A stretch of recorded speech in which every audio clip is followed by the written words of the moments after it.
Iñaki Gabilondo. Son las 8:30 de la mañana. Las 7:30 en la Casa Museo de José Saramago, en Tías, Lanzarote. Buenos días, mundo. ¿Quieres un café?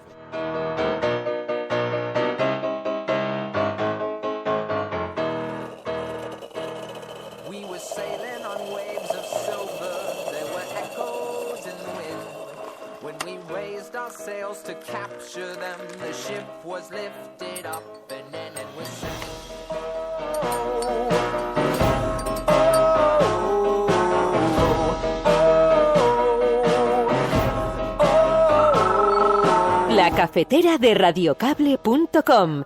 Dirige Fernando Berlín.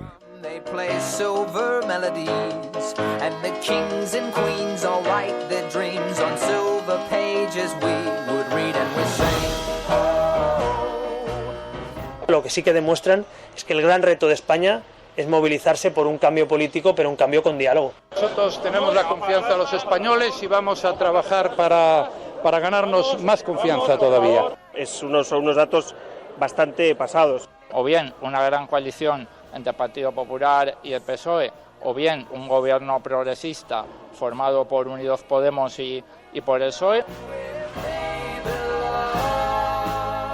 Y que en democracia el futuro se escribe con el poder de los votos. Socialistas, progresistas, el cambio está en nuestra mano.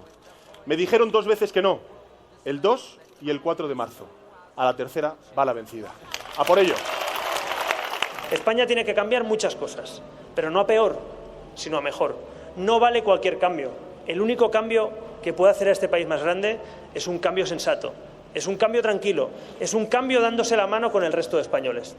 Os digo una cosa, nosotros solos no vamos a poder cambiar este país, pero sí, si nosotros lideramos un cambio, este país va a cambiar. Pediremos el voto dentro de un rato, empezaremos con mayor intensidad que nunca. Recordaremos a todos aquellos que quieran oírnos que el voto seguro es el voto al Partido Popular. Es el voto que garantiza un gobierno serio y estable. No sabemos qué harán con su voto, con el que le den los españoles los dirigentes de otros partidos políticos. Pero sí sabemos que el Partido Popular se presenta a las elecciones para formar gobierno en España y seguir con una política que ha funcionado en nuestro país. Empieza una campaña electoral en la que la sonrisa de un país se tiene que abrir camino para llenar las urnas de nuestra patria de ilusión y de ganas por el cambio. Es probable que tengamos que asumir grandes responsabilidades y quiero dirigirme esta noche no solamente a la gente que nos va a votar, sino también a la gente que quizá no nos vaya a votar. Hay algo mucho más importante que las opciones partidistas y es la posibilidad de hacer un país mejor. Y desde aquí quiero decir a todo el mundo que nosotros vamos a tender la mano, que vamos a estar dispuestos a dialogar con todos para encabezar un gobierno de cambio que sirva para que la gente viva mejor en nuestro país.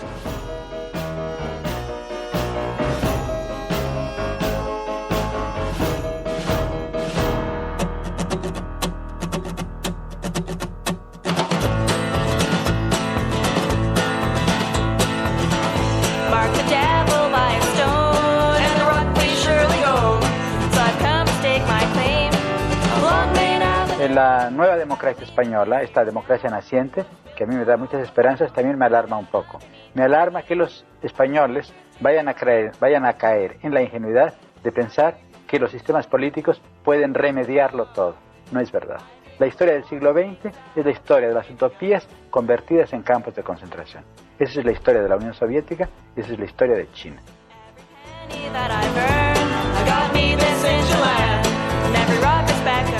Octavio Paz en los años 80 y que pocas cosas han cambiado, ¿no? La forma de mirar a la política, los temores, en fin. Muy buenos días, bienvenidos a La Cafetera una mañana más, a este espacio en el que nos agrupamos los proscritos, aquí, en los límites del bosque de Sherwood.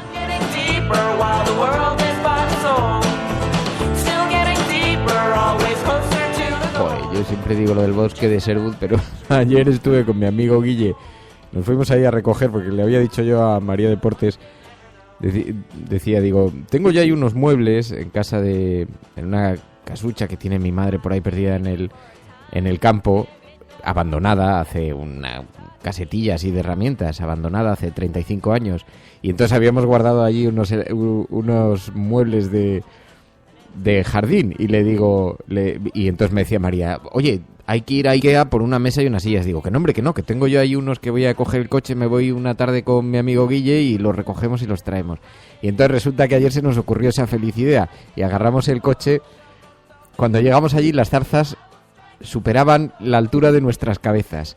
Después de abrirnos paso aproximadamente 1 kilómetro entre las zarzas y llegar completamente destrozados, intentamos acceder al interior de eso. Estaban los muebles que había que verlos. Aún así le dije a Guille, claro, yo no puedo volver, o nos paramos en Ikea y compro unos muebles, o yo no puedo volver con las manos vacías. Así que los echamos. El bosque de Sherwood, súper bien, o sea, volvimos llenos de arañas. Que lo de la vida en el bosque está muy bien, hasta que te toca de verdad hacerlo. Bueno, muy bueno. Esa fue toda mi experiencia. Es que, como ayer además había contado aquí, voy a pasar una dulce tarde en el campo. Bien, o sea, teníais que ver las piernas del pobre Guille todas llenas de arañazos, de heridas. Me decía el tío, dice, pero Fer, vas a ir con pantalón vaquero si hace 35, 40 grados. Digo, no, pero si esto llegamos con el coche, lo dejamos el coche en la puerta y yo voy en vaqueros y tampoco hace tanto calor y tal. Bueno, por una parte llegué deshidratado, hacía 40 grados a la sombra, pero por otro lado, gracias a Dios que llevaba ropa larga, porque el pobre que iba con manga corta, poco menos que casi le tuve que dejar aparcado en una UBI.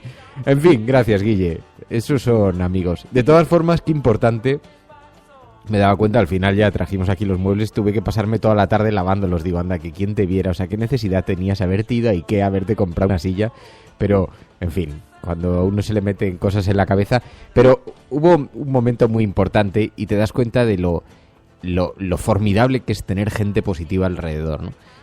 Porque cuando llegamos allí y vimos el percal y que el coche no podía pasar, le dije a Guille, digo, Guille, es imposible. Digo, va, nos damos la vuelta y nos volvemos. Digo, yo no voy a hacer un camino con toda la solana, 1 kilómetro entre zarzas para coger unas sillas que a saber en qué estado están ya, si no se puede ni acceder. Digo, y me miró y me dijo, pero vamos a volver de verdad. Hostia, si ya estamos aquí, o sea, ya cogemos. Digo, pero es una paliza. Digo, si tenemos que cargar esto a hombros 1 kilómetro para meterlo en el coche y son varios viajes. Venga, hombre, joder, vamos a hacerlo y tal. Y de pronto te das cuenta que en el mundo hay gente positiva y gente negativa. Gente positiva que te dice hacia adelante, siempre hacia adelante. Y no pasa nada, pero si no pasa nada, si esto se puede hacer. Y gente negativa, cenizos, plomizos, que te dicen, no, esto es imposible, vuélvete atrás, ¿no? Lo importante que es rodearse de gente positiva. Bueno, gracias, Guille, de verdad. Además fue una tarde muy divertida, nos lo pasamos muy bien, recuperamos un poco los orígenes y la juventud, nos estuvimos riendo toda la tarde. Pero bueno, todo esto para contar. Empieza la campaña política. Anoche fue la noche de la pegada de carteles y nos encontramos precisamente, hablando de gente positiva, digo, ¿quién les iba a decir? Veía a la gente de Podemos, Izquierda Unida pegando los carteles. Digo, a mí lo que más me fascina de todo lo que ha sucedido en todos estos meses de carrera política en España es el viaje vital de algunos, ¿no? El hecho de ver, pues eso, partidos nacientes que de pronto se han encontrado en el epicentro de todos los cambios políticos de España, ¿no? Y el viaje vital individual de cada una de esas personas es brutal, es enorme, ¿no? O el viaje vital de Pedro Sánchez. ¿Quién le iba a decir a Pedro Sánchez hace 5 o 6 años que se iba a encontrar en la Secretaría General del Partido Socialista, ni más ni menos, ¿no? O quién le iba a decir a Albert Rivera, que es verdad que tenía el partido en Cataluña, pero quién le iba a decir que podía convertirse en un elemento decisivo para los pactos políticos, ¿no? A pesar de que las encuestas siguen sin darles una gran representación. Ahora hablaremos de las encuestas, porque sabéis que ayer salieron algunos datos del CIS que empujaban al optimismo, por ejemplo, a Mariano Rajoy, ¿no? ¿Quién le iba a decir a Mariano Rajoy que como ministro tuvo mucho recorrido, pero incluso dentro del propio Partido Popular nadie confiaba mucho en sus posibilidades, ¿no?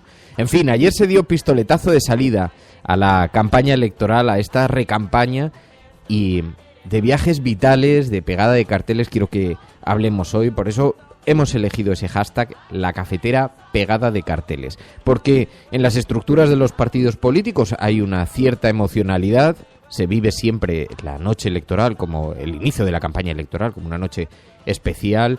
Ayer vimos imágenes muy interesantes, por ejemplo, esas izquierdas unidas, la de Pablo Iglesias y la de Alberto Garzón, pegando un cartel conjunto, pegando unos carteles los dos mano a mano, ¿no?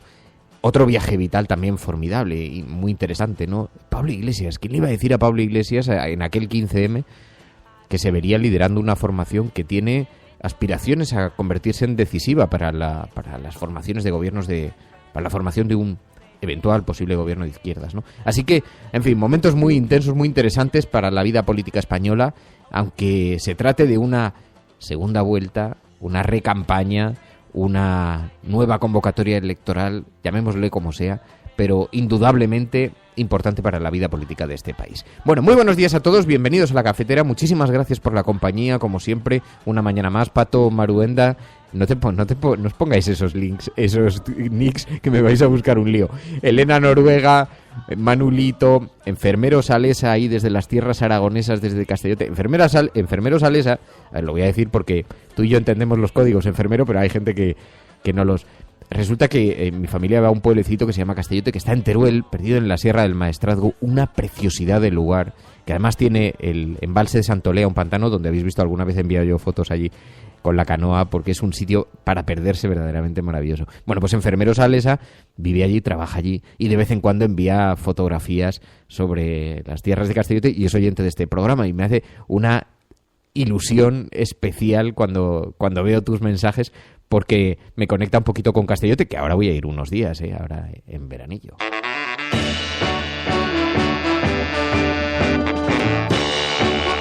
Sergio Vinuesa, Ángel Carbajo, Sinto, Práxedes Caballero, Agustín Viera, tantos amigos, tantos miembros de esta gran familia que es La Cafetera, El Topo, Spice Carmelus, Zarracuca, Filosofía Perdida, Hardy Useful. Dice Hardy Useful, yo creo que van a optar por la inmolación más que tostarse a fuego lento, porque dice, el PSOE se ve abocado a investir a Rajoy si se cumple el peor pronóstico del CIS. Dice el barómetro del CIS, Hardy Useful lo ha retuiteado con este hashtag La Cafetera pegada de carteles. Cenitram, Alicia en Marea, Tito Stop Tip, Celemín, Enrique Quesada... Enrique, qué grande eres, te agradezco mucho los mensajes de ánimo estos días que estaba ahí, pues sabéis que estamos ultimando ahí lo del crowdfunding que me tiene absolutamente...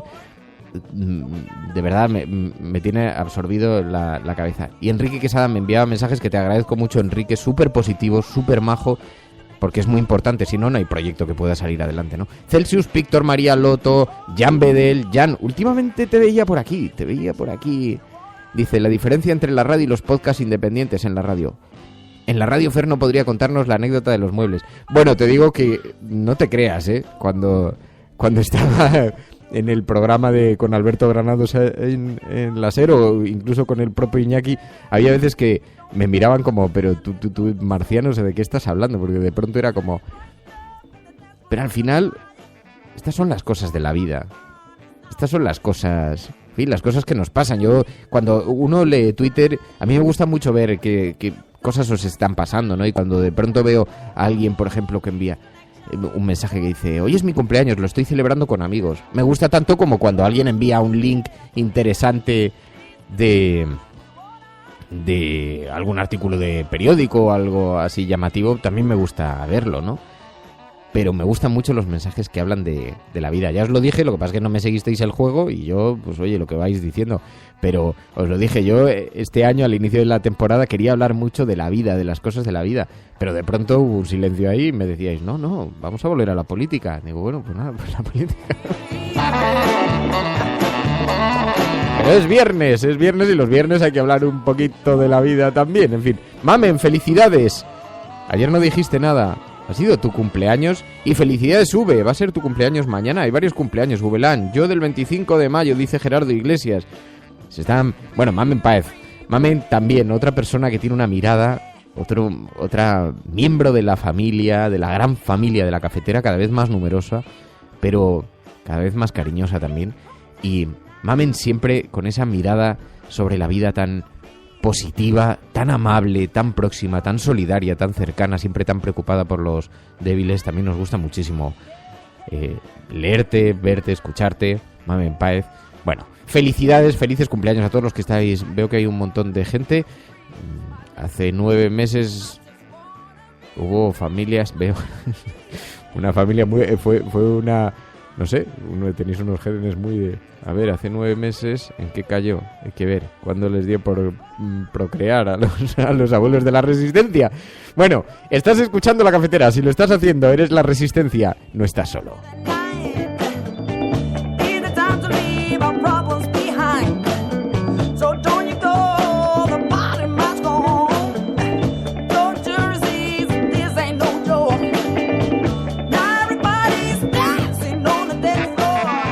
Dice Zarracuca, dice, ¡ay, la vida radiocable! La vida radiocable es lo que pasa mientras hacemos cosas y no nos damos cuenta. Sí, lo decían los Beatles, ¿no? Zarracuca, decía John Lennon, la vida es aquello que va sucediendo mientras tú estás haciendo otros planes. Y eso es verdad, eso es la vida muchas veces, ¿no? Porque, además, te pasas la vida eligiendo metas y te das cuenta de que un día miras hacia atrás y de pronto han pasado muchos años, ¿no? Y dices, y aquellas cosas que habías planeado, que habías organizado, te das cuenta que no han sido los hitos más significativos, ¿no? Porque lo importante es el viaje, no el destino. En fin.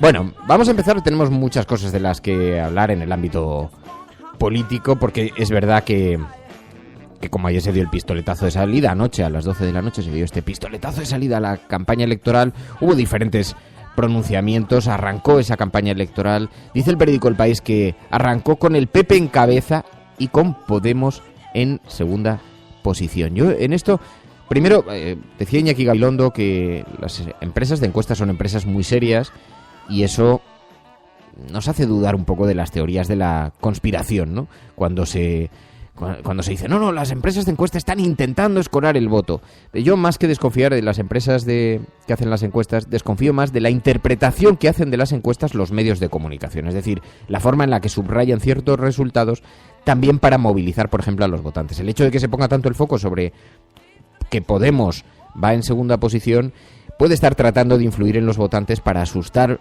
y para movilizar a aquellos votantes del Partido Socialista que no les guste Podemos, que no les guste, que les provoque cierto rechazo a Pablo Iglesias, y estos titulares pueden conseguir que se movilicen. Pero es verdad que las encuestas dicen lo que dicen. El PSOE desciende hasta el tercer lugar, tanto en votos como en número de escaños. En Comú Podem se convierte en la primera fuerza en Cataluña. Son datos muy significativos si las elecciones se celebrasen hoy, justo cuando acaba de arrancar la campaña electoral. Es un sondeo de el CIS. En todo caso, es verdad que los datos son recogidos ya hace semanas, así que es difícil. Pero bueno, la coalición de Podemos e Izquierda Unida adelantaría tanto en votos como en escaños al PSOE, tanto en votos como en escaños. En todo caso, esto es una pésima noticia para el Partido Socialista, y Ciudadanos se mantendría en cuarta posición, lo cual nos debería hacer reflexionar con la formidable campaña mediática a su favor que ha tenido Ciudadanos. Con esa formidable campaña mediática que ha tenido, no consigue despegar. Yo me preguntaría qué es lo que provoca rechazo. ¿Es el discurso? ¿Son los candidatos?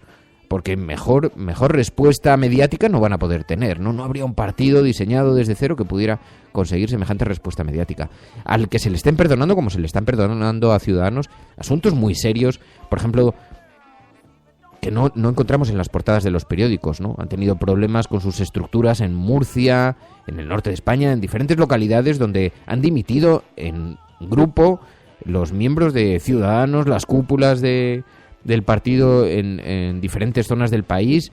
Hemos visto dudas sobre sus mecanismos de financiación, y salvo Onda Cero, que ha hecho algún comentario en este sentido, pero los medios de comunicación no lo han seguido, ¿no? Financiación, problemas también de liderazgo, en fin, es bastante llamativo, ¿no? Bueno, pues aún así los medios le acompañan. Eso por no hablar de la semilla que dio lugar al nacimiento de Ciudadanos, la financiación, de dónde le vino, los aliados que le acompañaron en las elecciones europeas, su aproximación a la extrema derecha en algunas ocasiones, en fin.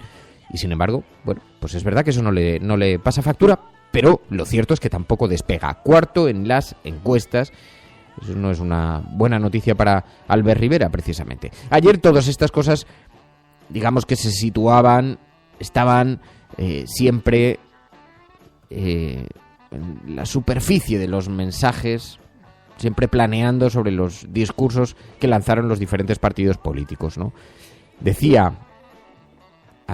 Aludía precisamente Pedro Sánchez, decía, a la tercera va la vencida, pero contra lo que hay que luchar es contra la desmovilización. Y que en democracia el futuro se escribe con el poder de los votos.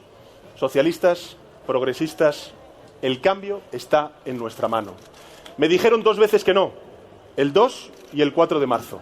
A la tercera va la vencida. ¡A por ello!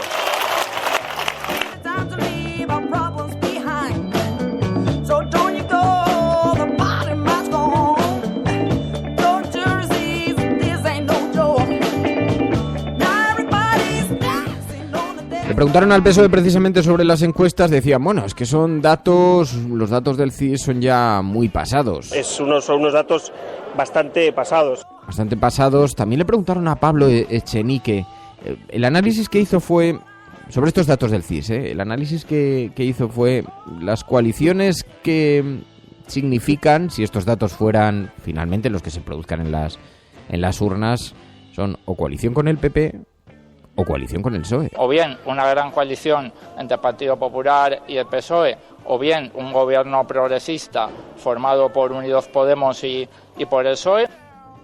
La encuesta del CIS es la protagonista en todas las portadas de los periódicos hoy, con gran despliegue. Ahora que se inicia la campaña electoral, el periódico El Mundo dice que la encuesta del CIS dibuja una España ingobernable, que el PSOE se desploma hasta 80 diputados, que Podemos se afianza como segunda fuerza, que el PP ganaría las elecciones con más votos pero perdería entre 2 y 5 escaños, y que Ciudadanos se mantiene como cuarta formación y no podría gobernar solo con el Partido Popular. Ya estamos acostumbrados a que las encuestas tampoco retraten un panorama muy fiel, o incluso diría que las encuestas se alejen del resultado después de que se produce después en las urnas. Pero en todo caso, si lo tomamos como una fotografía del sentir de los ciudadanos en este momento, sí parece que nos encontramos con una situación más que ingobernable, que dice el periódico El Mundo. Lo que cambia son los polos, porque sería igual de ingobernable si ese resultado lo obtuviera PSOE en lugar de Podemos, salvo que lo que esté diciendo el periódico El Mundo es que PSOE y PP debieran ponerse de acuerdo. Así que, en fin, lo veremos, pero en todo caso, ayer también le preguntaron a Rivera, como además os podéis imaginar, eran los actos de campaña, pues, pero se pronunció sobre los datos del CIS. Lo que sí que demuestran es que el gran reto de España es movilizarse por un cambio político, pero un cambio con diálogo. Movilizarse por un cambio político. La movilización, la lucha contra la abstención, fue un mensaje coincidente en todos los partidos políticos. El propio Mariano Rajoy dijo, vamos a trabajar para que todo el mundo vaya a votar. Nosotros tenemos la confianza de los españoles y vamos a trabajar para ganarnos más confianza todavía. Aunque, sin duda, lo que no consiguen evitar es el ruido que genera el hecho de saber que les coloquen donde les coloquen en las encuestas, la posición en la que les coloquen es irrelevante, porque lo cierto es que todos han desplomado los resultados por debajo de sus límites históricos, por debajo del suelo que se conocía en cada partido político, así que ninguno tiene muchas razones para presumir, sinceramente. Pero bueno, el caso es que ayer se dio pistoletazo de salida, como digo, a la campaña política, y en esta campaña se produjeron los actos de pegada de carteles. A mí hay un elemento que me resulta verdaderamente interesante, ¿no? Que es cómo han conseguido algunos partidos políticos, cómo han conseguido seducir a los electores y por qué otros candidatos no lo consiguen por muchos esfuerzos que hagan.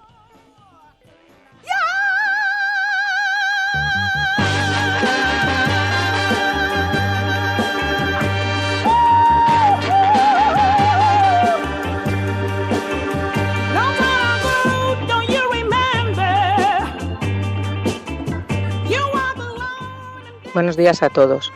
Cada vez que sale la encuesta del CIS me surgen 2 dudas y quería plantearlas aquí para ver si alguien puede explicárnoslas. Por una parte, se sabe que el Partido Popular solo está gobernando para los más ricos, para los que tienen más de 60.000 euros al mes, que dicen que solo son 600.000 personas en España. ¿Y de dónde salen los otros 6,5 millones de personas que votan al PP? No sé, me gustaría que alguien contestara. Y por otra parte, si Ciudadanos siempre pone de ejemplo a los países nórdicos, ¿por qué hablan de bajar los impuestos? Si los países nórdicos son donde más impuestos hay de Europa. No sé, tengo esas dos dudas, a ver si alguien puede contestarlas. Gracias. 627-002-002, 627-002-002. Estás escuchando La Cafetera.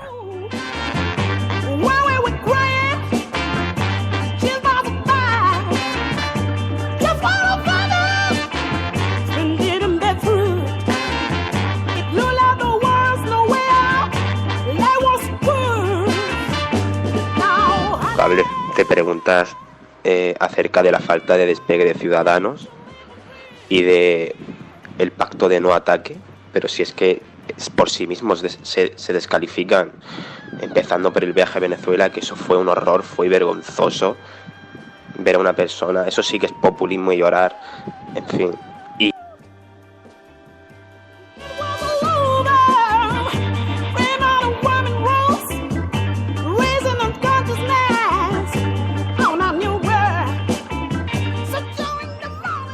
No, quizá efectivamente tiene algo que ver con los propios errores, ¿no? Pero yo me preguntaba, debe provocar una cierta frustración, ¿no? El propio Pedro Sánchez, ¿no? ¿Por qué no emociona?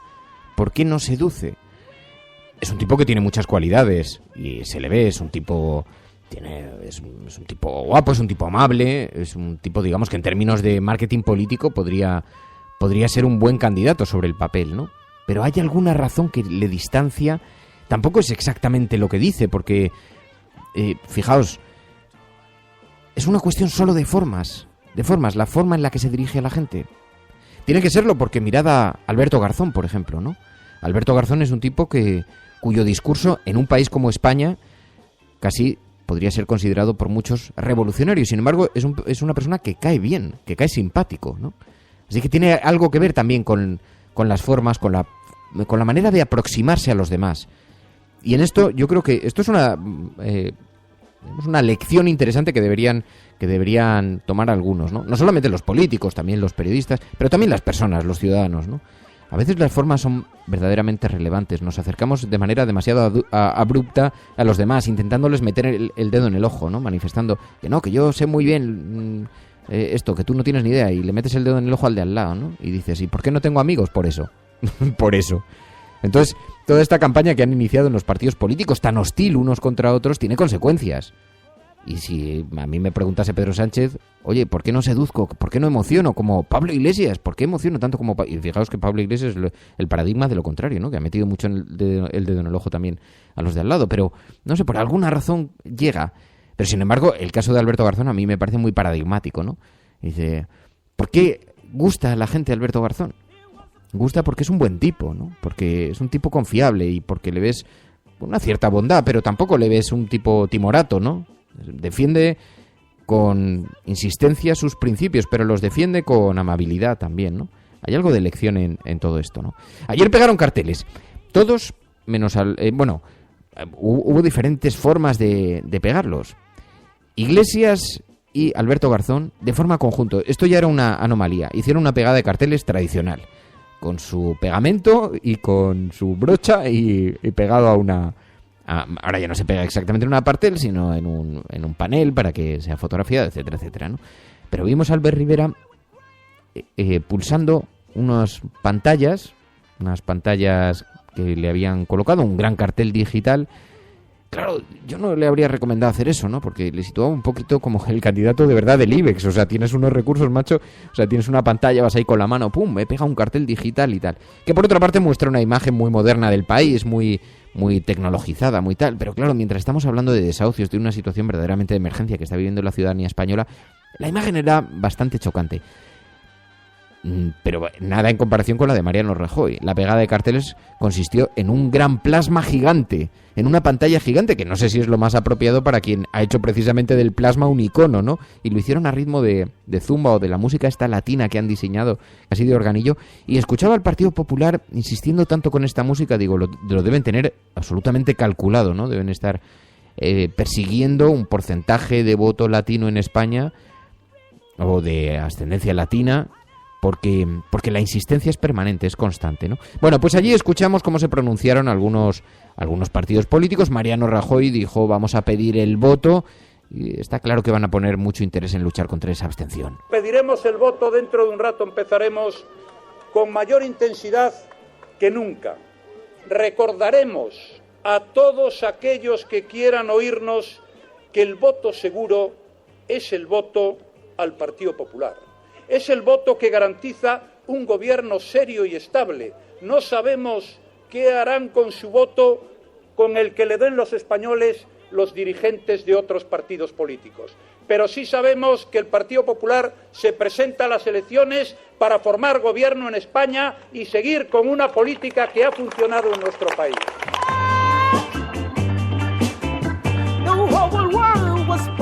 Dice que seguirán con la política que ha funcionado en el país. Allí hay varios mensajes implícitos. Uno, que van a seguir con esta política. Esto significa que van a seguir con los recortes, que van a seguir con lo que ellos denominan las grandes reformas. Ya hemos visto por la carta que envió a Juncker que sí, que será así, ¿no? Pero por otra parte dice que están funcionando esas políticas. ¿Están funcionando en qué niveles? ¿En términos de qué? Porque la precarización del trabajador es indiscutible también. Paralelamente es verdad que en las cifras se ven la incorporación o la, digamos, llamarlo incorporación, porque en realidad lo que estamos viendo es como hay un desinfle de cifras, un baile de cifras que se produce porque menos gente solicita trabajo y parece que eso ya es un gran éxito, pero es que la gente ya ha dejado de confiar en las oficinas de empleo, ¿no? Y en las fórmulas de empleo tradicional. No conocemos datos sobre la economía sumergida, que deben ser importantísimos.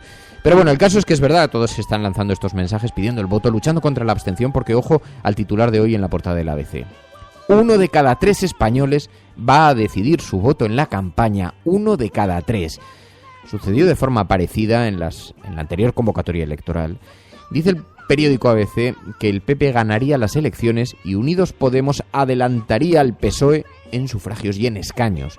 Arranca esta carrera electoral, dice, la más determinante y abierta de la democracia, dice el periódico ABC.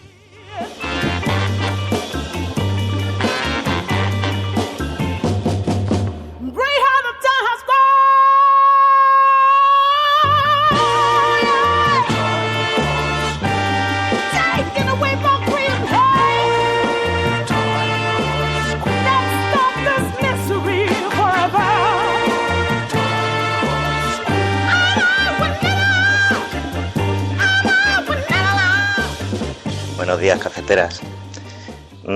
Hay estudios que aseguran que la separación de los niños y las niñas en las aulas alimenta estereotipos y afianza el sexismo. ¿Hasta cuándo los debates a 4 o a 3 o a 2, separando a niños y a niñas? ¿No os parece patético? ¿Tendrá algo que ver el comentario machista que hizo el señor Cañete? No hay más preguntas, señoría.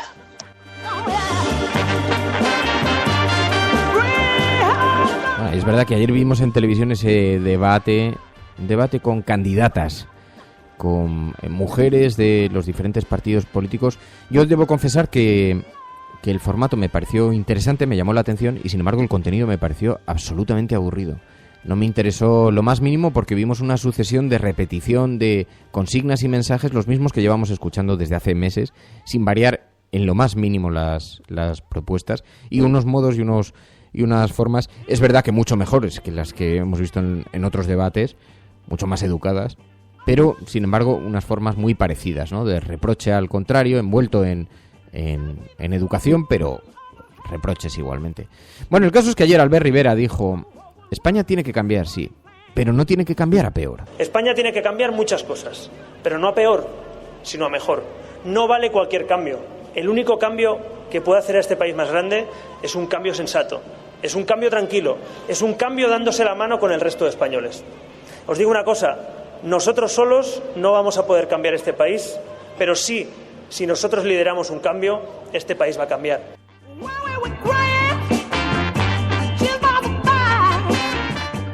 Y después encendió la pantalla luminosa, en realidad es una pantalla de plasma, supongo que es táctil, o por lo menos aparentaba serlo, porque cuando Albert Rivera puso la mano sobre ese cartel digital, pues allí se iluminó, pero digo que no iba muy en sintonía con la situación que está viviendo este país, que está viviendo España, ¿no?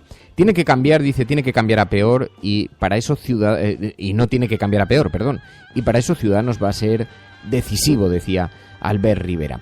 También en ese acto de inicio de campaña de pegada de carteles habló Pablo Iglesias. Empieza una campaña electoral en la que la sonrisa de un país se tiene que abrir camino para llenar las urnas de nuestra patria de ilusión y de ganas por el cambio. Es probable que tengamos que asumir grandes responsabilidades y quiero dirigirme esta noche no solamente a la gente que nos va a votar, sino también a la gente que quizá no nos vaya a votar. Hay algo mucho más importante que las opciones partidistas y es la posibilidad de hacer un país mejor. Y desde aquí quiero decir a todo el mundo que nosotros vamos a tender la mano, que vamos a estar dispuestos a dialogar con todos para encabezar un gobierno de cambio que sirva para que la gente viva mejor en nuestro país.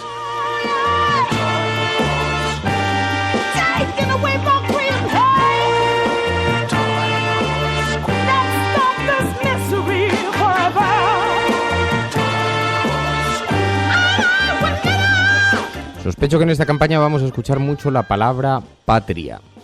Es una palabra que Podemos está utilizando mucho. Os puedo contar, porque me lo contaron, tengo algo de información sobre este asunto. Podemos estuvo a punto de elegir como lema de campaña la palabra patria, de incorporarla en su frase de campaña. Y no lo hicieron, finalmente fue descartado porque pensaron que igual no iba a ser correctamente interpretado. Se inclinaron más por el asunto de las sonrisas y una campaña muy en positivo, pero estuvieron reflexionando de forma muy, muy seria. Creo que era la fórmula que más le gustaba precisamente a Pablo Iglesias, incluir la patria dentro del lema de campaña, ¿no? Habría sido bastante arriesgado, ¿no? O osado, por decirlo, porque habría suscitado muchos... La palabra patria no debería ser precisamente patrimonio de nadie. Pero lo cierto es que la derecha siempre la ha utilizado de forma bastante ligera. Así que habría sido bastante provocador el hecho.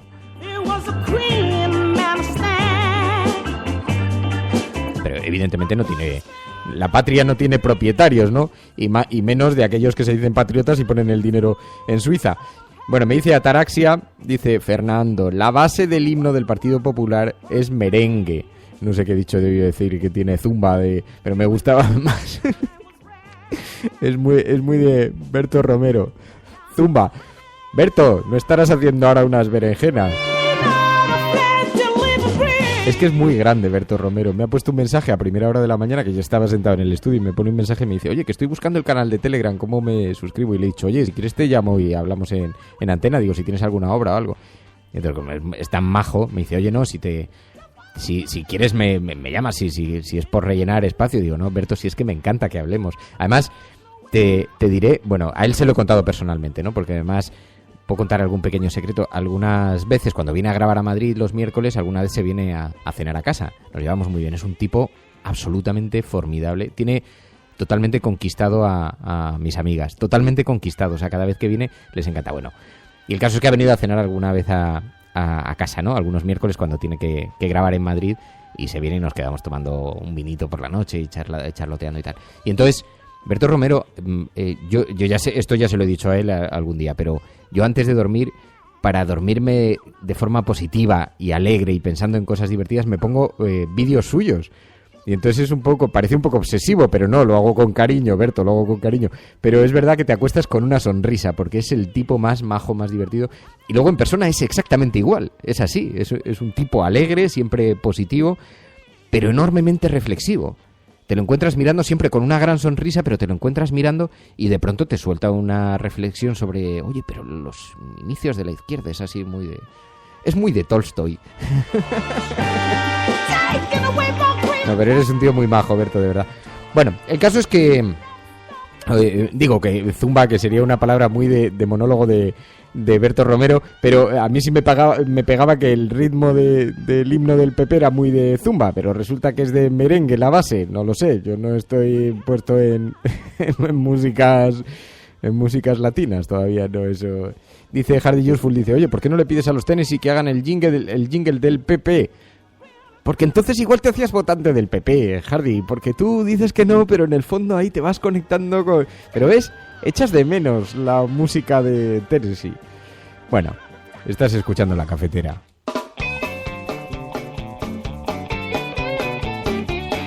Así que no te vamos a privar, Hardy, de tu momento mañanero. Lo que opines tú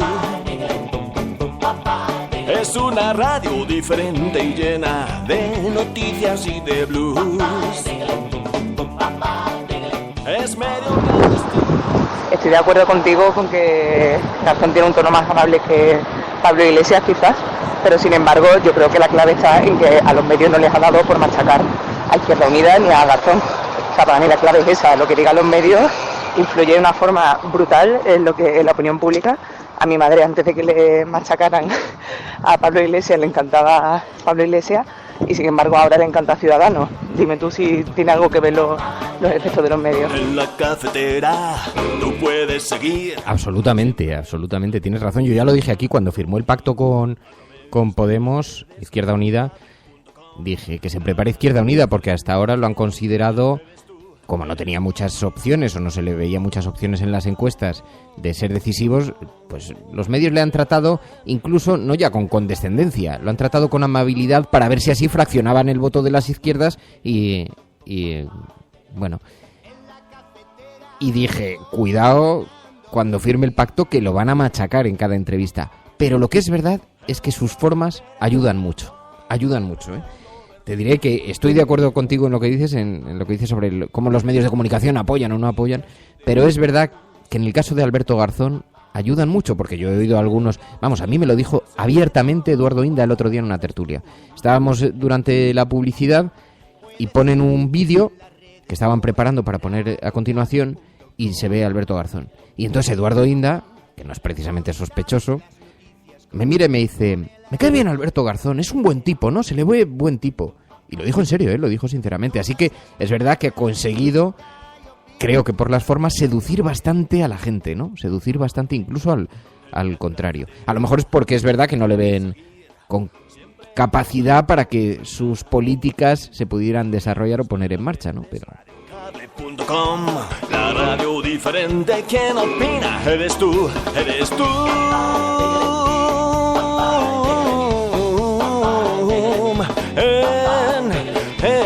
Me llega un mensaje por WhatsApp que dice, me gusta esta radio, tú sí que nos gustas, tonta. En La Cafetera con Fernando Berlín. Tiene que ver, en mi opinión, Cafetera, tiene que ver con la verdad. Pedro Sánchez será muy guapo y a nivel marketing valdrá muy bien, lo mismo que Ciudadanos. Pero el que ha estudiado algo de marketing de verdad, sabe que si detrás no hay nada que respalde, el marketing es humo. Y eso es lo que les pasa, que son humo. Hombre, evidentemente los discursos, los mensajes tienen que ver, ¿no? Cuando y las contradicciones. Pero fijaos, os voy a contar algo, creo que ya lo conté aquí ayer, ¿no? Cuando estaba Pablo Iglesias el otro día en Al Rojo Vivo, sucedió una imagen, a mí me hizo mucho reflexionar sobre el momento, porque es verdad, fíjate, en el caso de Pedro Sánchez se tira toda una campaña electoral criticando a Ciudadanos, diciendo que son un partido de derechas, que es el mismo partido que el Partido Popular, pero con una imagen modernizada, y después pacta. Esa contradicción tiene un coste electoral, ¿no? Diríamos. Eso parece, pero hay algo más, porque ayer Pablo Iglesias, antes de ayer, cuando estábamos en Al Rojo Vivo, Ferreras le dice, bueno, vamos a ver, ahora se definen ustedes como socialdemócratas, pero en el pasado se definieron como comunistas, y dice Pablo Iglesias, no, nunca nos hemos definido como comunistas. Y entonces dice Ferreras, hombre, miren Intereconomía. Y le pone un vídeo de Intereconomía donde Pablo Iglesias, hablando con García Serrano, uno de estos periodistas, no sé si del ABC o de La Razón, pero muy radical, muy provocador, muy gritón. Y Pablo Iglesias le dice, oiga, yo que soy comunista, que me defino como comunista y que creo que hay que aplicar políticas comunistas, algo así, ¿no? No me acuerdo cómo era el contenido literal, pero de esa naturaleza, pero eso sí, con una gran contundencia, ¿no? Diciendo yo soy comunista. Y entonces Pablo Iglesias mira a Ferreras, mira un poquito a la mesa, a la cámara, y se empieza a reír. Y dice, bueno, entenderás que en ese ambiente es un poco provocador, ¿no? Si tú te encuentras con García Serrano delante, pues hay algo de provocación en eso. Y entonces dices, a mí me hizo gracia, porque yo le estaba viendo y digo, es gracioso, ¿no? Porque dices, es verdad que suena a provocación y que tiene un impacto en... Es verdad que allí la mesa ardió en combustión interna, se produjo una implosión en la mesa de Intereconomía. Pero la verdad es que estábamos viendo a un candidato a unas elecciones lanzando un mensaje totalmente contradictorio con el que había lanzado en aquella televisión, y junto a esas imágenes y poniéndole esas imágenes en directo en televisión, otro habría mirado, habría dicho, hombre, bueno, hemos vivido una evolución, hemos tal... Pero él lo miró, se rió como diciendo, pues sí, pues, ¿qué más da? A otro político le pillas en una contradicción de este tamaño, no te digo que le arruines la campaña electoral, pero es verdad que para algunos las contradicciones tienen un gran peso, quizá porque la historia del Partido Socialista además ha dado muestras de gran desgaste y de grandes contradicciones y de grandes promesas no cumplidas. No sé por qué, no sé cuál es la razón, pero a otros no les pasa factura, y es verdad que a Pablo Iglesias no le pasaba factura. Yo lo veía y digo, tiene gracia que yo, que soy capaz de observar ese fenómeno y de analizarlo y de decir, es increíble, macho, estás incurriendo en una grandísima contradicción, porque en las imágenes se te ve, tú puedes decir, es una provocación, pero tú imaginaos, que a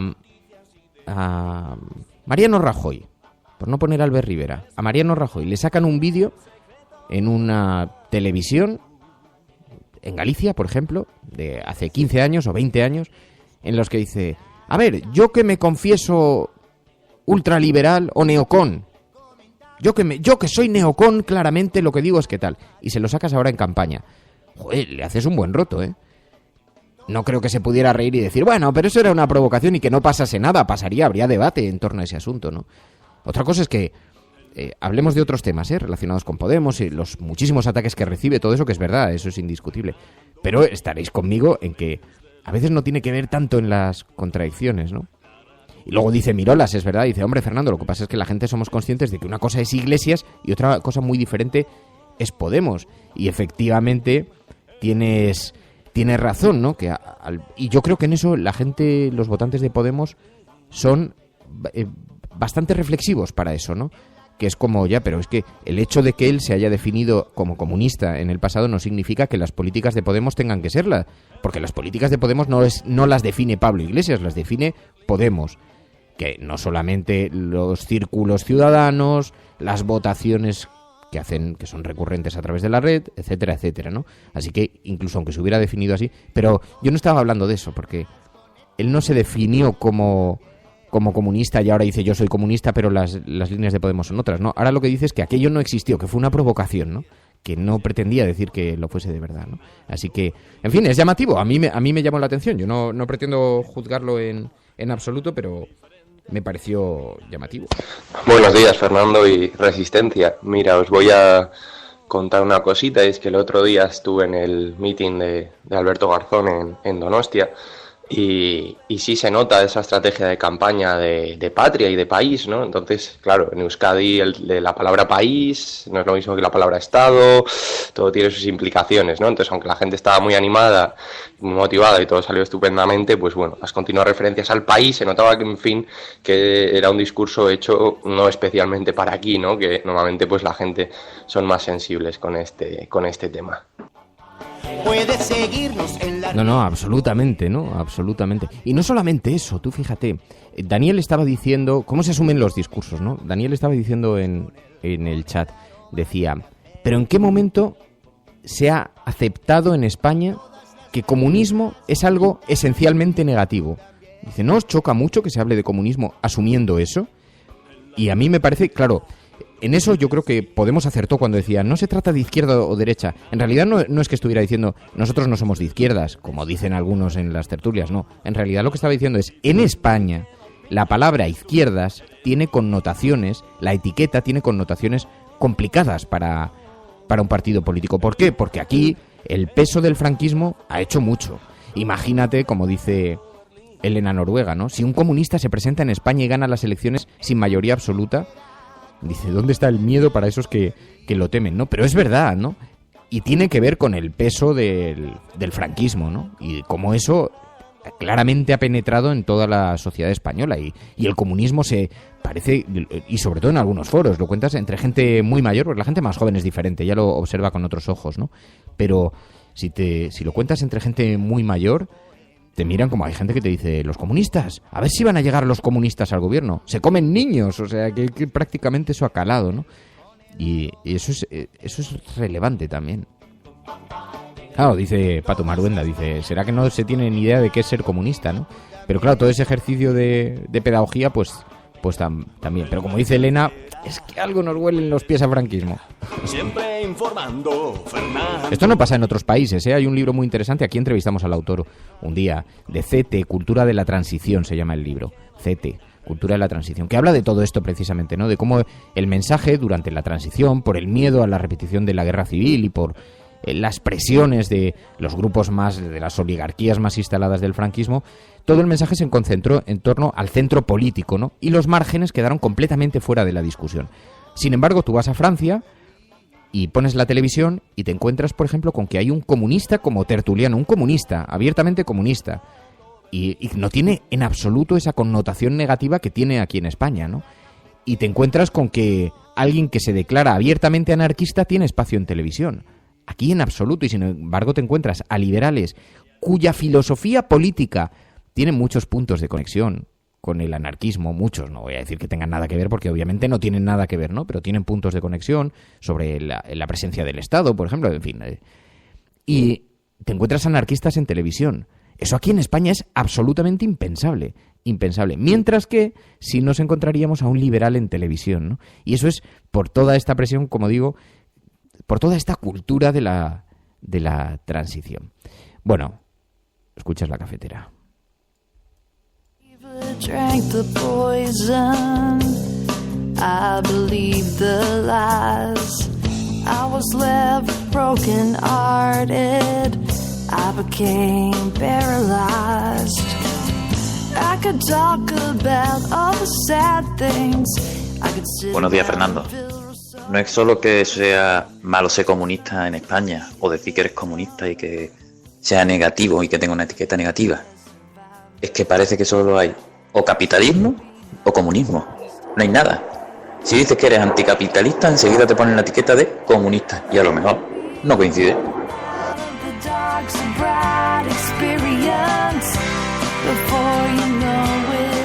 Buenos días, Asistencia. Aunque la palabra patria me parece muy así, muy seria, me encantaría que llegásemos a un tiempo en el que gente como por ejemplo ha hecho Metallica en Estados Unidos tocase nuestro himno con un guitarreo increíble de heavy metal. Pero creo que eso yo no lo veré. Buen fin de... Creo que yo tampoco.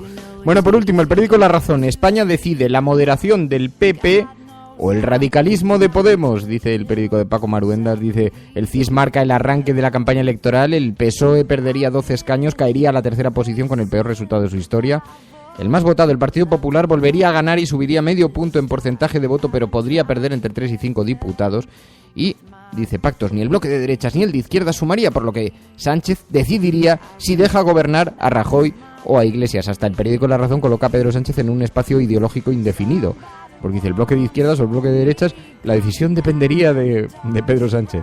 Bueno, en fin, esto en lo que a la prensa nacional se refiere. Y, por cierto, hoy no está María.es, no la he saludado por eso, porque María tenía hoy que hacer gestiones, pero ya volverá a estar aquí el lunes. Bueno, prensa internacional. Secessionist parties in Catalonia have wasted no time following the reconvening. Vamos a esta hora con información de último minuto. A esta hora en España, el ex vicepresidente del gobierno... En España finaliza el recuento de votos en los comicios municipales y autonómicos con una participación del 64%. Rodrigo Rato is under investigation for money laundering. Italien qui avait mis en place à l'époque la opération Mare Nostrum. Migrants, including a pregnant woman. Depuis le début de l'année, près de 1000 personnes. Y como todas las semanas nos acompaña Pilar de la Peña, buenos días, Pilar. Hola, buenos días. Para analizar la imagen que proyecta España en la prensa internacional, la forma en la que los periódicos internacionales hablan de nuestro país, y estos días se han pronunciado sobre Brexit conectándolo con las esperanzas de Cataluña, ¿no? Sí, ha habido un par de artículos que nos han llamado la atención. Uno era del diario francés Les Echos, que directamente decía que Cataluña ponía sus esperanzas en el Brexit, y lo explicaban de la manera que decían que, bueno, Escocia dentro del Reino Unido es muy partidaria de seguir en la Unión Europea. Entonces, si al final en el referéndum se votara a favor de que el Reino Unido saliera, ya se estaba hablando de que Escocia podría plantear otro referéndum y podría plantear la permanencia en la Unión Europea. Esto obligaría a Bruselas a pronunciarse, a sentar una especie de precedente, y esto ayudaría a Cataluña en sus propias reclamaciones. Esto es lo que decía Les Echos.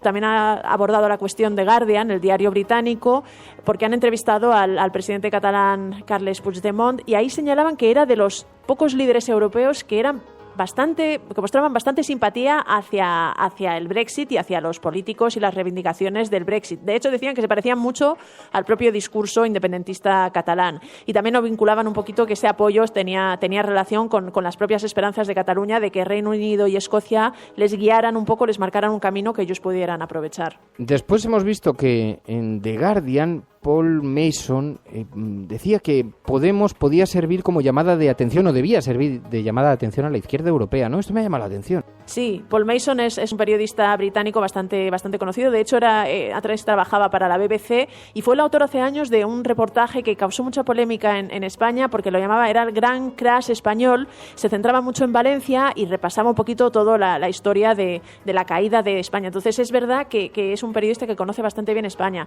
Y ahora recientemente ha escrito el libro Postcapitalismo, hablando un poco de cómo había que explorar un futuro económico más alejado del capitalismo. Y su artículo, este artículo que ha escrito en The Guardian, señalaba esto, ¿no? Podemos era uno de los partidos que había demostrado que se podía triunfar, que ahora mismo estaba incluso, según las encuestas, a punto de ser el segundo partido más votado en España, que podría hasta presidir el gobierno si le apoyaba el PSOE, digamos, abrazando estas ideas o decidiendo, apostando por un cambio radical, por rechazar la austeridad, por rechazar incluso el libre mercado, y cómo consideraba que esto era un mensaje para la izquierda europea, la que veía en general la izquierda tradicional, todavía un poco en estado de shock y como negando la realidad, sin saber muy bien por qué estaba perdiendo este apoyo, ¿no? De hecho, él recomendaba al PSOE que se atreviera a apoyar a Podemos y apoyar, digamos, este modelo más radical. Luego llamaba la atención porque en la mitología ha instalado la idea de que la inestabilidad política es perjudicial para las empresas, para las inversiones, pero había algún artículo que defendía que de momento por lo menos no lo estaba siendo, ¿no? Sí, Reuters se ha fijado que es una de las agencias de información general, pero sobre todo económica, más prestigiosa, que luego lo han recogido bastantes medios extranjeros, y hablaba un poquito de eso, ¿no? Que cómo veía a la economía española un poco en piloto automático. De hecho, se fijaba en varias empresas españolas y en concreto se iba a Jabugo para explicar cómo El Pozo, la empresa, estaba expandiéndose, estaba recibiendo inversiones internacionales, y venía a decir esto un poco, ¿no? Que realmente hasta ahora las empresas y, digamos, los inversores se las habían apañado para obviar el bloqueo, la parálisis política que vivía España, y no dejar que eso afectara a sus proyectos, a la expansión y a toda digamos, el empuje que podía tener la economía, que España seguía creciendo. Destacaba en este sentido el papel de las comunidades autónomas, que consideraba que estaban dando la estabilidad que la falta de gobierno no estaba dando, y señalaba que realmente hasta ahora no podía decirse que la falta de gobierno y la crisis política hubiera perjudicado demasiado a las empresas. También advertía que esto no podía durar indefinidamente, pero que hasta ahora España se las había apañado razonablemente bien sin gobierno. Y una noticia que llamaba también la atención era sobre los ninis españoles, y curiosamente ha tenido mucha repercusión en la prensa británica, ¿no? Sí, la verdad es que lo han tratado a raíz de una sentencia, de un par de sentencias judiciales que aceptaban y reconocían el derecho de algunos padres a no seguir manteniendo y a no seguir pagando la pensión alimenticia a sus hijos ya adultos, pues un poco en la situación de ninis, ¿no? Es decir, que ni estudian ni trabajan y, digamos, están en casa y los tienen que mantener. Un juez había reconocido el derecho a dejar de pagar esta pensión, y esto hizo que varios medios extranjeros como The Guardian, sobre todo británicos, The Guardian, The Times, The Independent, se fijara un poco en esa problemática o en ese perfil de un target de población que hay en España, que también decían que existía en el Reino Unido. De hecho, allí lo llaman the needs o los needs, pero en España era bastante más alto. Lo cifraban como en un 20% de la población o un 20% de los jóvenes. y mientras que en el Reino Unido no llegaba al 12%. Pero les llamaba la atención eso, que un juez hubiera decidido que quizá iban a tener que dejar de percibir el dinero que les mantenía. Y en lo que se refiere a otras noticias no relacionadas con la actualidad española, ¿qué noticias han tenido repercusión, han protagonizado las portadas de la prensa internacional? En los últimos días el triunfo, digamos la designación de Hillary Clinton como candidata demócrata, sobre todo el hecho de que sea la primera mujer que va a aspirar a la presidencia de Estados Unidos de forma oficial, ha llamado mucho la atención, ¿no? Se ha destacado que siempre que ha sido una mujer que siempre ha roto barreras en favor de las mujeres y que era un hito que al final se confirmara que va a ganar la nominación demócrata y que va a luchar por la presidencia de Estados Unidos en una campaña y en una carrera que este año va a ser sin duda muy sonada y va a dar mucho que hablar, ¿no? Contra Donald Trump, Hillary Clinton contra Donald Trump, sí es verdad que es algo que seguro que seguimos hablando de ellos porque ya te digo que va a seguir protagonizando muchas portadas de todos los medios. Pues Pilar de la Peña. Pilar, muchísimas gracias. Nada, hasta luego. Radiocable.com. Estás escuchando La Cafetera. Bueno, nos vamos a marchar ya, es viernes, pero antes estaba viendo algunos titulares en los digitales y como siempre me pedís también que pongamos el foco sobre los medios digitales y estaba viendo un titular que me llama mucho la atención porque les va a dar algún... Lamarea.com dice: un gobierno progresista tendría que desobedecer los tratados de la Unión Europea. Lo han dicho Marina Albiol y Miguel Urban en un acto. Dice: La Marea aprovecha el viaje de los dos representantes europeos a Barcelona para participar en un acto conjunto para ponerles, ahora que sus partidos han logrado ir en coalición en España, la grabadora a los dos al mismo tiempo. Y una de las frases ha sido esta: un gobierno progresista tendrían que desobedecer los tratados de la Unión Europea. Bueno, Público.es dice: las 5 claves de la campaña del morbo por el sorpaso. Especialistas en procesos electorales rechazan la idea de que sea una segunda vuelta del 20D, pero destacan que se trata de una campaña que determinará las hegemonías en 2 bloques, sobre todo en la izquierda. También en Infolibre.es, Justicia mantiene paralizados los expedientes para obtener la nacionalidad española presentados desde enero de 2015. Tiene paralizados expedientes para obtener la nacionalidad desde el año 2015. Es una vergüenza la cantidad de gente que habrá esperando. Dice el diario.es: el exbanquero Amusátegui utilizó firmas en paraísos fiscales para no pagar impuestos por un yate. José María Amusátegui, una de las figuras económicas de la transición, expresidente del Banco Santander Central Hispano y de Unión Fenosa, constituyó una firma en Guernsey para comprar un yate valorado en 2,6 millones de euros. Son las portadas de los digitales. Bueno, así nos marchamos. Volvemos el lunes. Muchísimas gracias a todos por vuestro cariño, vuestra compañía y vuestra energía. Adiós. Pasadlo muy bien. Hasta el lunes.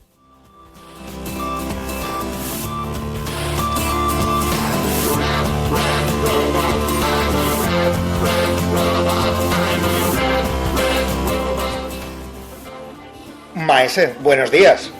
¿Y te sorprende lo de que no se denuncie lo de Cuñadanos? ¿Dónde lo van a denunciar o a criticar? ¿En Antena 3? ¿Qué hacen que una periodista valenciano parlante haga como una turista que no entiende las señales? Si el periodismo tuviera algún código deontológico o algo parecido, deberían de cepillarse inmediatamente, no sé, a algo o a alguien, o criticarlo por lo menos. Hostias. Es que me decía Menudo Tiarro, dice: ¿qué pasa? ¿No te has atrevido a poner mi audio?